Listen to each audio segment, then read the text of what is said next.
My dear sisters and my dear brothers, and also my dear children, what a great blessing that we have received from God to gather around the altar of God on every Sabbath day, waiting and deeply expecting God's directives, instructions, basing on the inspired word for our life in order to fashion and design our ethics of life, basing ourselves on the precepts of God.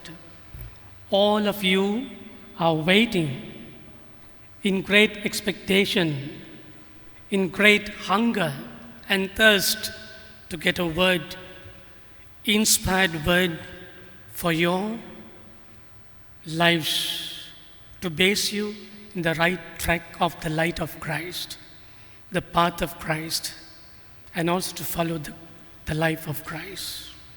That's why you are here.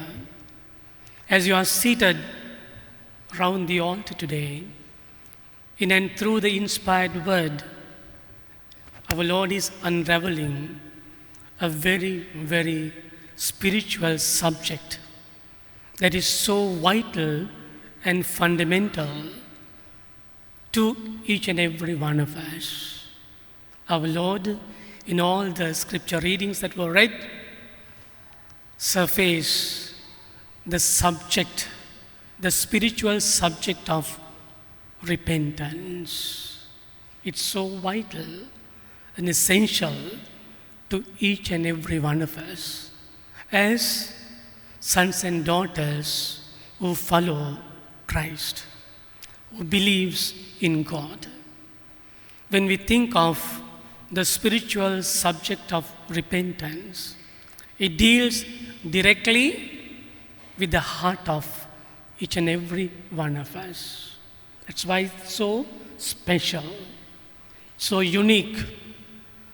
When we think of repentance, we cannot reflect repentance excluding our heart and mind, excluding our personal life.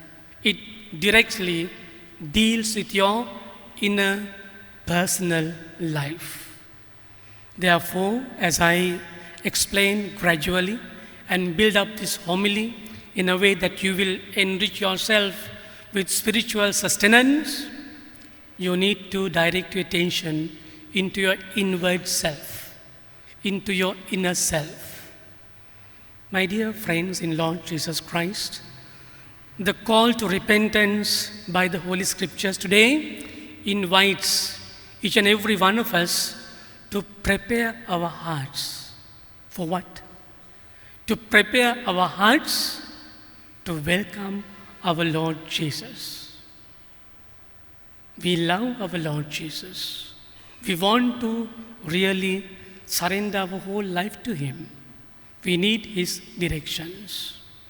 At the time of the Annunciation, Angel Gabriel, addressing Blessed Mother, said, "Peace be with you."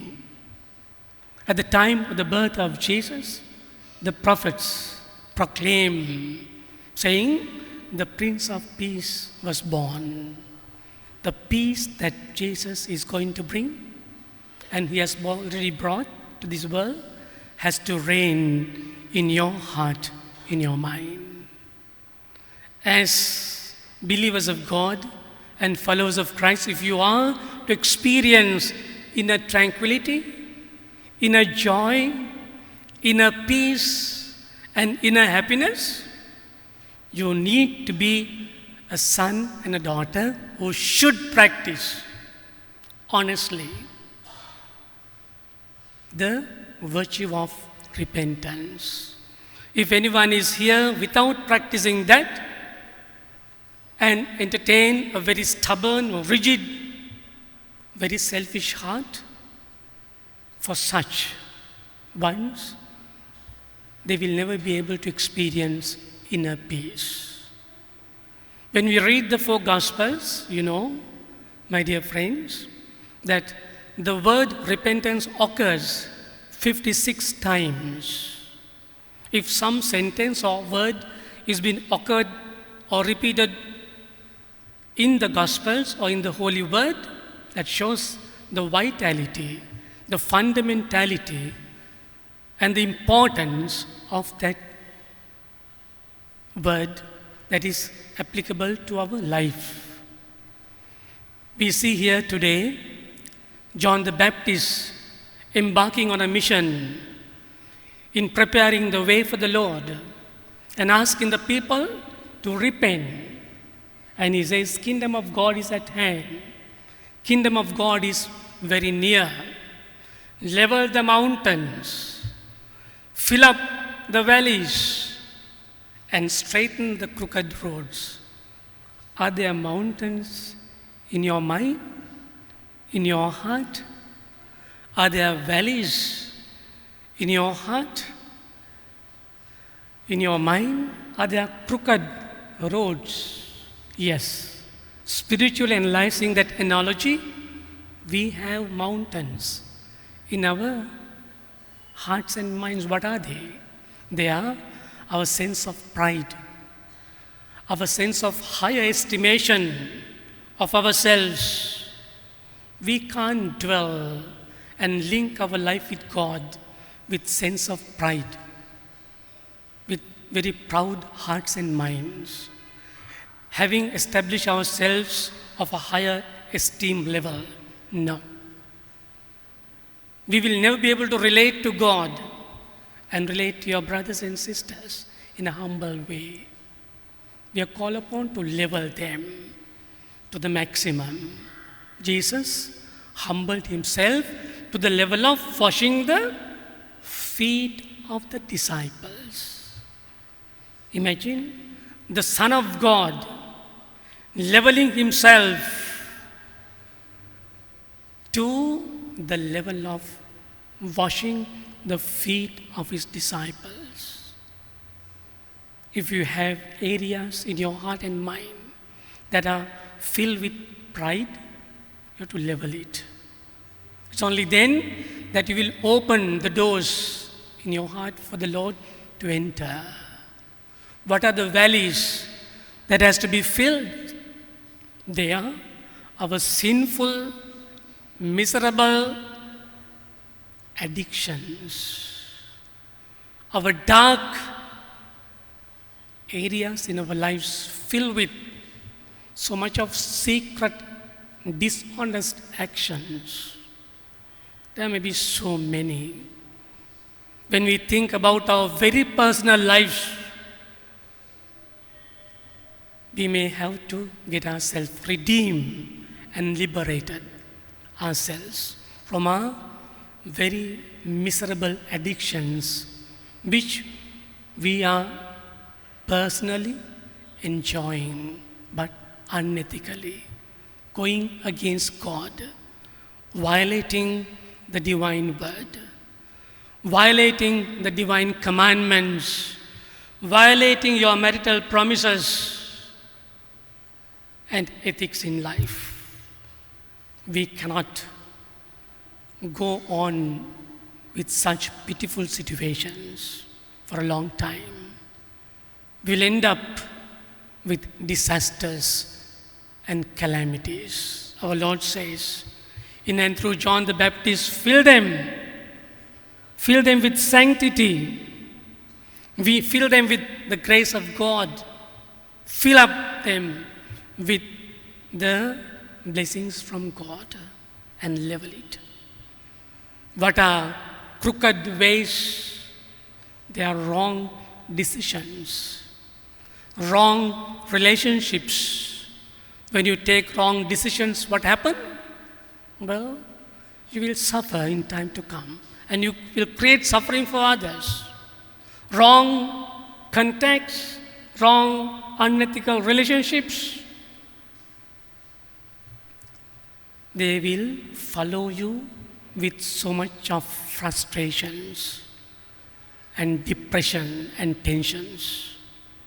Our Lord says, you who know your correct situation.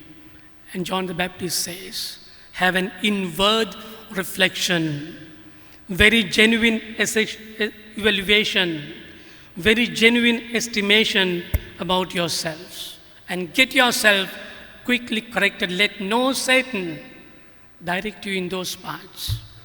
You are heading for a disaster.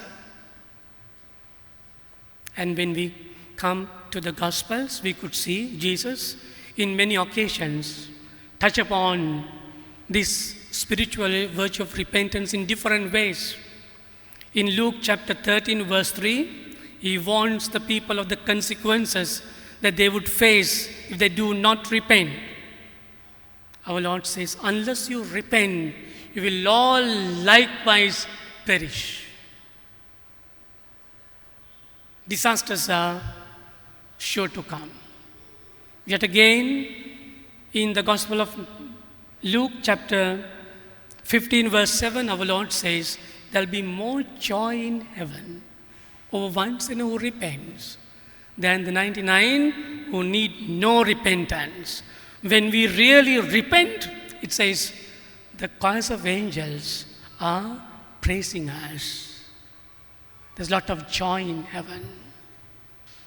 In Acts of the Apostles, chapter 2, verse 38, through St. Paul, in his speech to Athenians, our Lord says, to all the people, all should repent, no excuse. Don't be stubborn, rigid in your application, in your interaction with the others. You must repent. And after the resurrection of Jesus, before he ascended into heaven, he gathered all the disciples whom he has taught. And he commissioned them with a mission, said, go and preach repentance. Where do you stand as regard to this virtue? In your heart, in your mind? What is repentance? How do you explain this very spiritual subject, repentance, in a nutshell? The English word repentance has always been translated as being sorry for our sins. But you must be surprised to note that nowhere in the Holy Bible it says that if you are sorry, you are forgiven. Because repentance has nothing to do with being sorry. It's not just saying sorry to anybody with your lips and with your tongue. Something very deep, something very profound. Therefore, what is repentance? Repentance has to happen where? At the very root of your heart, at the very depth of your heart, at the very depth of your inner being. Our Lord says, what defiles man is not things from outside, but things from within. Vicious venoms and wickedness, stubbornness will come within the heart of man. Therefore, there has to be change deep down in us. Our Lord says, wash not simply the outside of the cup, wash inside of the cup. What is the inside of the cup that you have in your life? That is your heart, your precious heart. That has to be washed. That has to be cleansed. That has to be sanctified.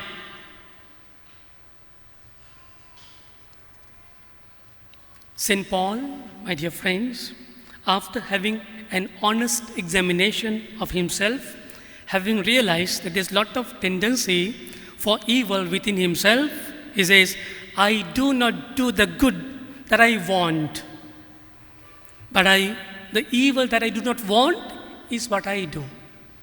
Sometimes we are like St. Paul. The evil that we do not want is what we do. And we are called upon to be conscious and sensitive to the evil that we have got used to do. Therefore, my dear friends, the repentance is our sincere acknowledgement of the evil that we have done, our sincere acknowledgement of the vicious venoms that we have projected to the others from the heart. And we are called upon sincerely to come into fuller grip with it. Therefore, my dear friends, repentance is a transforming experience from evil ways of behavior into a sanctified way of behavior, from miserable way of behavior into an ethical life of behavior, from a sinful way of behavior to a holistic way of behavior. For that, you need to die for your selfishness. You need to die for your self-centeredness. You need to die for your selfishness. And you need to liberate yourself. We are called upon, my dear friends, during this week and during this time, to enter into a transforming journey from a miserable pit that we are in to a sanctified, holiest experience with Jesus. That is the beautiful, inspirational, personal, spiritual message that the Lord is giving to all of us.